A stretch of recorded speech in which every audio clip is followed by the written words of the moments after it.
So here we have the Ford Focus on a 15 plate. I'm going to start off by showing you around the outside of the car, and then we'll hop in and run through some controls on the inside. From the outside though, you can see it's a 5-door car with alloy wheels. Let's start off inside the boot and work our way around the rest of it from there. As we approach the back of the car, you can see we have reversing sensors. Plenty of boot space as well, along with that 60/40 split folding rear seat should you wish to increase this space even further. Okay, so we're just going to work our way back round to the front of the car, and then we'll hop in and run through some controls on the inside. But now that we've done a full circle of it, you can see it's in lovely condition the whole way round. Just briefly before we climb in, I think it's well worth seeing the interior from this exterior point of view. There's plenty to run through on the dashboard, so let's hop in and we'll do that now.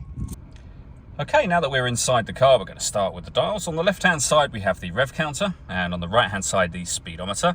In the middle at the bottom, we have the fuel gauge and coolant temperature gauges, and above that, the main trip computer, which includes the total miles of this car. They are 92,326. The information displayed above that can be changed using buttons on the steering wheel for various bits of trip computer and car information, including the digital readout for the speedometer. And to get to that piece of information, I was using these buttons just here. We have cruise control and speed limiter, and then stereo and phone controls. In order that you can use the phone controls, you need to pair the phone to the car, which is done over on the touchscreen just here. Hit connect to phone, and then from there you would add device. Search for sync on your device and select sync once it is found. Just follow the instructions on screen from there. We can go back to the home screen down the bottom just here.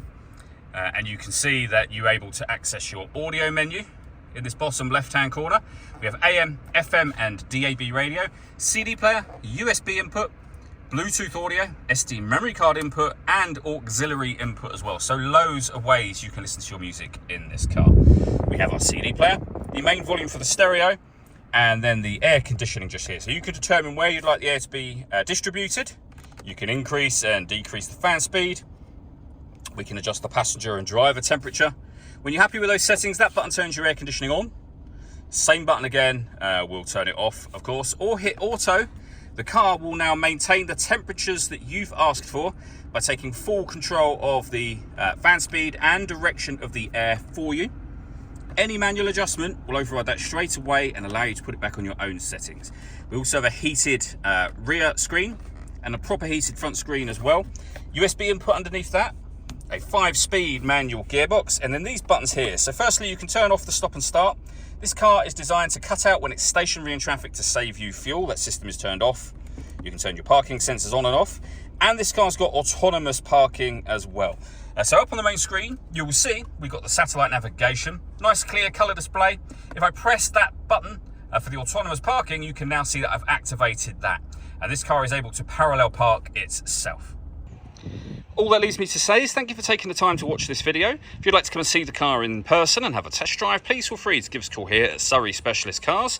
We'd love to hear from you soon.